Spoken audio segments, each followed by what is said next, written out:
आज का जो टॉपिक है बहुत ही इम्पोर्टेंट है। आप इसे अगर ध्यान से सुनेंगे तो आपको पढ़ने में, इसे समझने में रुचि बहुत ज्यादा आएगी भैया।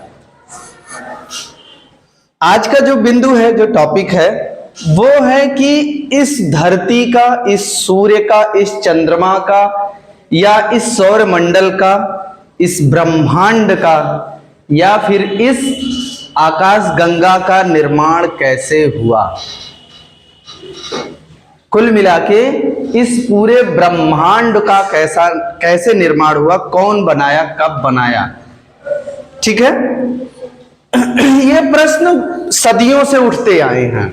ऐसा नहीं कि ये पहली बार है और एकाएक आ गया कि भैया कौन बनाया, किसने बनाया, कब बनाया। ठीक है ना, ये प्रश्न सदियों से उठते आ रहे हैं कि धरती कौन बनाया, चांद कौन बनाया, सूर्य कौन बनाया। इसको लेकर के बहुत सारे अध्ययन किए गए और 1927 में एक लेख निकला। कहां से? एक रोमन वैज्ञानिक थे जिनका नाम था जॉर्ज लेमेत्रे। क्या नाम था? हाँ, 1927 में जॉर्ज लेमेत्रे, ये रोम के थे। कहां के? रोम एक देश है, रोम के थे। ये पादरी भी थे। ये पादरी क्या होता है? जो चर्च के पुरोहित होते हैं, समझ लीजिए, जो चर्च के पुजारी होते हैं उनको पादरी बोला जाता है। जो चर्च में रहते हैं, ईसाई मंदिर, तो पादरी थे। साथ ही साथ ये वैज्ञानिक भी थे। कैसे वैज्ञानिक थे? खगोल भी जानते थे ये। हाँ, ये वैज्ञानिक भी थे, जॉर्ज लेमेत्रे। इन्होंने एक लेख में प्रकाशित किया कि इस पूरे ब्रह्मांड का जो निर्माण है किसी विस्फोट की वजह से हुआ। इन्होंने बताया, एक अपना सुझाव रखा कि यह किसी विस्फोट के कारण हुआ जिसको कहा जा सकता है महाविस्फोट। और वो विस्फोट होने के बाद सभी पिंड, जो भी पिंड आप आकाशीय पिंड जो सुनते हैं, पढ़ते हैं, देख रहे हैं, जो तारे दिखाई दे रहे हैं, जो चंद्रमा दिखाई दे रहा है, जो धरती जिस पर हम हैं, यह भी उसी विस्फोट की वजह से बने। ठीक है, तो जॉर्ज लेमेत्रे थे जो इस थ्योरी को, इस सिद्धांत को सबसे पहले सामने लाए। इस सिद्धांत का नाम रखा गया बिग बैंग। क्या नाम रखा गया? बिग बैंग सिद्धांत। आपकी बुक में है ना? इसी बिग बैंग सिद्धांत के आधार पर बताया गया कि यह इस पूरे ब्रह्मांड का निर्माण हुआ। लेकिन यह हुआ किसमें? इसके लिए बहुत सारे सघन अध्ययन चले और अध्ययन में यह पाया गया कि यह बहुत ही सूक्ष्मतम कण रहा होगा। सूक्ष्मतम कण जिसको हम परम आणविक कह सकते हैं। परम आणविक मतलब बहुत परमाणु रहा होगा। उसमें एकाएक विस्फोट हुआ। अच्छा, विस्फोट दो वजहों से हो सकते हैं। एक तो जैसे विस्फोट का मतलब उसमें दग जाए, समझ रहे हैं, तो फूट जाए, वही होता है विस्फोट। कोई चीज कब फूटेगा? या तो उसके अंदर कुछ चीज ऐसा भरा हो कि जो एकाएक ब्लास्ट हो जाए, या फिर कोई दो चीज आके आपस में टकरा जाए। तो इस सिद्धांत को समझाने के लिए बहुत सारे वैज्ञानिकों ने अपने अपने रिसर्च, अपने अपने शोध प्रस्तुत किए। इसी क्रम में जो ये बताया गया, ये अल्बर्ट आइंस्टीन के एक सापेक्ष का सिद्धांत था, उसके आधार पर बताया गया था कि ये विस्फोट हुआ और ये ब्रह्मांड धीरे धीरे फैल रहा है। समझ रहे हैं? ये अपना आकार बढ़ा रहा है। और इसी की सिद्धांत की पुष्टि के लिए, गुड मॉर्निंग बेटा, चलो 1929 में एक अमेरिकी खगोल शास्त्री थे जिनका नाम था एडविन पावेल। 1929 ईस्वी में क्या नाम था? हाँ, एडविन पावेल।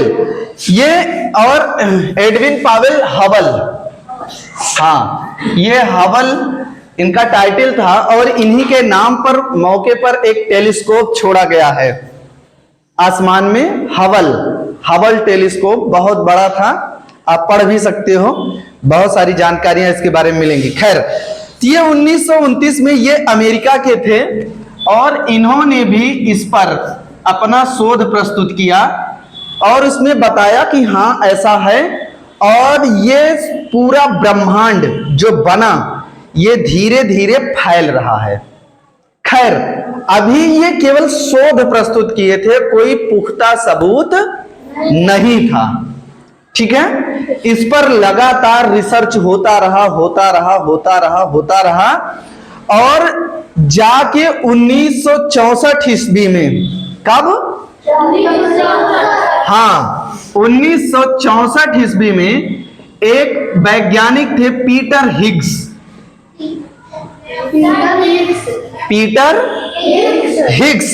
इन्होंने भी एक सिद्धांत दिया।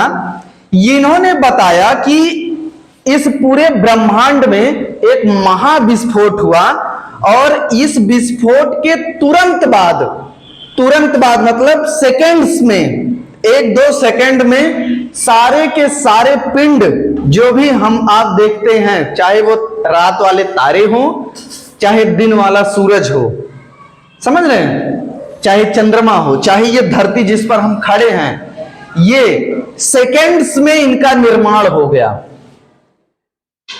ये थ्योरी है अभी, ठीक है ना। लेकिन इसके साथ साथ एक और पिंड बना जिसको कहा गया ब्लैक होल। अभी उसको भी बताएंगे। खैर, ये जो महाविस्फोट बताया इन्होंने पीटर हिग्स ने कि तुरंत धड़ाम की आवाज हुई होगी, बिखर गए होंगे सब, और बिखरने के बाद वो जल्दी जल्दी आपस में एक आकर्षण की वजह से, गुरुत्वाकर्षण जिसको बोला गया, एक आकर्षण की वजह से वो आपस में सटे होंगे, पास आए होंगे और इतने सारे पिंडों का निर्माण कर दिए। क्योंकि ये विस्फोट हुआ था, दगा था, तो ये छिटक रहे थे और आपस में ही कभी टकरा रहे थे या एक पैटर्न पर घूमने लगे। क्योंकि क्या होता है, जैसे आपने चुंबक देखा होगा, चुंबक को ऐसे पास में लाइए तो कभी कभी वो भागता है क्योंकि उसके समान ध्रुव मिल जाते हैं, और कभी कभी वो सट जाता है जब असमान ध्रुव उसके मिलते हैं। हाँ, तो कभी कभी ऐसा। तो ये जो आकर्षण था पिंडों के बीच में, ये भी कुछ ऐसा ही था। वो बहुत दूर भी नहीं जा पा रहे थे और बहुत नजदीक भी नहीं आ पाए, और एक उचित दूरी पर एक कक्षा में उसी में गति करने लगे। ऐसा इन्होंने अपना सिद्धांत प्रस्तुत किया। ये जो सिद्धांत हिग्स ने बताया था, ये अपने यहां के एक थे सत्येंद्रनाथ बोस। क्या नाम था? हाँ, ये भी वैज्ञानिक थे, सत्येंद्रनाथ बोस। इनका भी एक सिद्धांत था, बोसान। ठीक है, एक बोसान सिद्धांत था। उसी के आधार पर ये पीटर हिग्स ने अपना सिद्धांत दिया था। कौन सा सिद्धांत इन्होंने दिया था? बोसान सिद्धांत। ठीक है, इसी के आधार पर पीटर हिग्स ने भी अपना सिद्धांत दिया कि कुछ इस तरह से कोई बताया। सबसे पहले लेमेत्रे ने कहा था 1927 में अपने लेख में बताया कि कोई बहुत ही छोटा कण रहा होगा जिसको हम देख भी नहीं सकते, और उसमें इतनी ऊर्जा रही होगी कि वो दगा, खूब महाविस्फोट हुआ और महाविस्फोट होने के बाद सारा सब कुछ ये निर्माण हुआ। ठीक है, उसी को हम कहते हैं बिग बैंग सिद्धांत या बिग बैंग थ्योरी। इसी सिद्धांत को और लोगों ने डिफेंड किया, बताया कि हाँ नहीं यही सत्य है।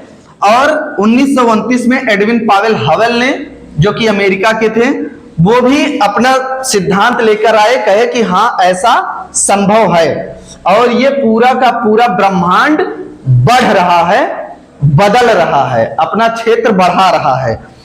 और इसी के आधार पर फिर पीटर हिग्स ने भी अपना सिद्धांत दिया। पीटर हिग्स और ये बोसान सिद्धांत इसी पर है कि किसी एक छोटे से कण में महाविस्फोट हुआ और ये सारा का सारा सब कुछ अस्तित्व में आया।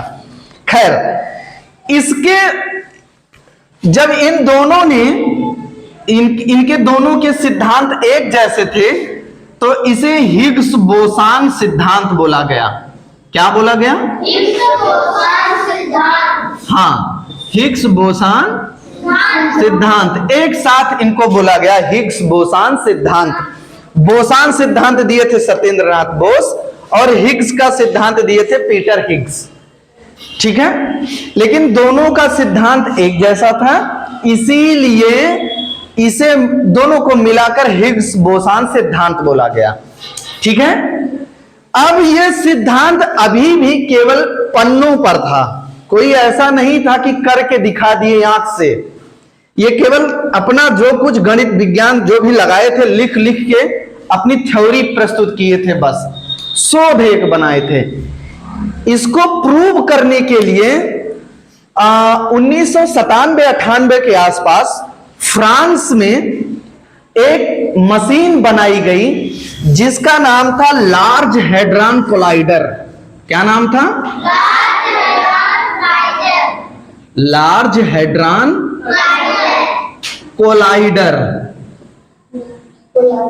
कोलाइडर। ठीक है, इसको शार्ट में बोला गया LHC। क्या बोला गया? हाँ, और इस पे बहुत सारे रिसर्च हुए। इस मशीन में क्या किया गया कि दो प्रोटॉन्स को बहुत तेजी, प्रकाश की गति से दौड़ाकर उसमें टक्कर कराई जाए।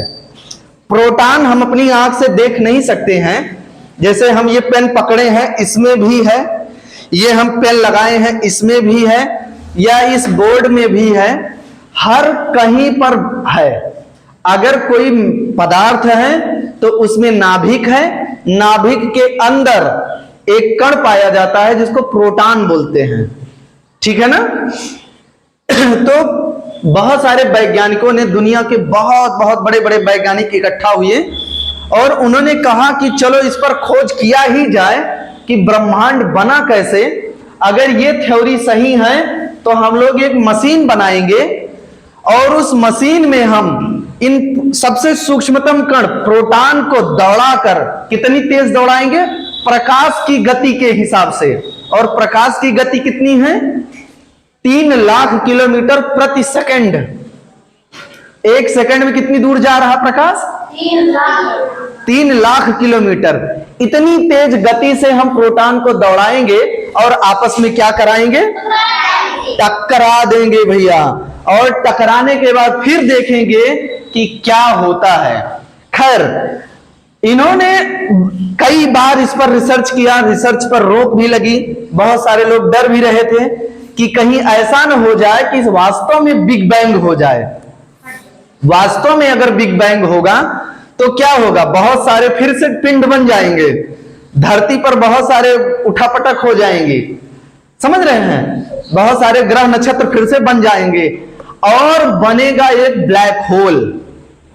ब्लैक होल क्या होता है वो भी हम बताएंगे अभी।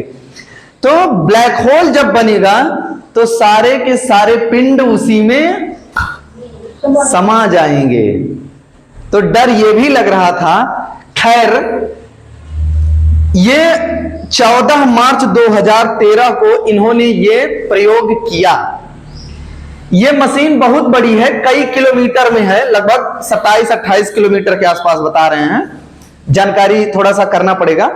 ये इतनी लंबाई में इसको बनाया गया है, ऐसे गोलाकार, और उसी में ये सिद्धांत, और जमीन के 100 मीटर नीचे, लगभग जमीन से 100 मीटर सुरंग बनाकर उसमें स्थापित किया गया है, और वहीं पर यह प्रयोग किया गया।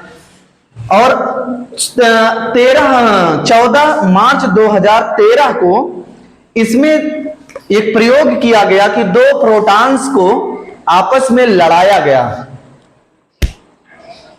समझ रहे हैं? जब टक्कर कराई गई, कोलाइड किए, ये कोलाइडर उसी से नाम दिया गया है, कोलाइड करना, टक्कर कराना। और जब एक दूसरे से ये टक्कर किए तो एक नया पार्टिकल निकल के आया। अभी तक हम 3 ही पार्टिकल जानते थे, एक और पार्टिकल निकल के आया जिसको गॉड पार्टिकल बोला गया।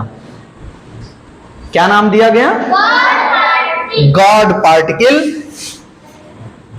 ठीक है ना? ईश्वर का कण, ईश्वरीय कण कह सकते हो, गॉड पार्टिकल, ईश्वरीय कण निकल के आया। और इस तरह से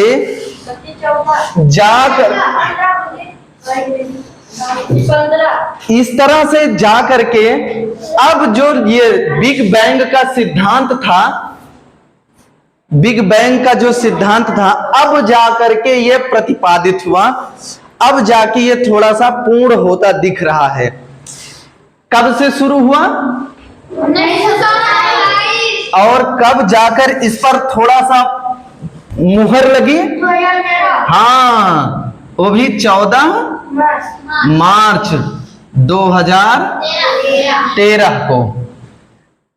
तो कितना लंबा ये काम चला, बहुत। अब जाके ये निष्कर्ष निकला कि ये जो महाविस्फोट हुआ था, क्या हुआ था?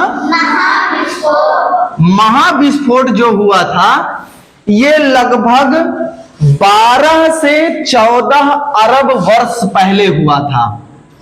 कब हुआ था? हाँ,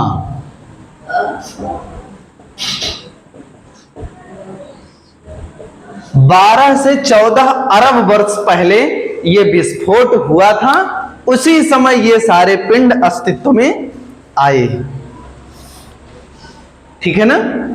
तो इतना लंबा समझिए कहानी है, अभी भी इस पर रिसर्च चल रहा है। कोई एकदम पुख्ता नहीं कह सकते हैं कि ऐसे ही निर्माण हुआ। ठीक है ना? अब आइए हम लोग आगे दूसरा टॉपिक जानेंगे।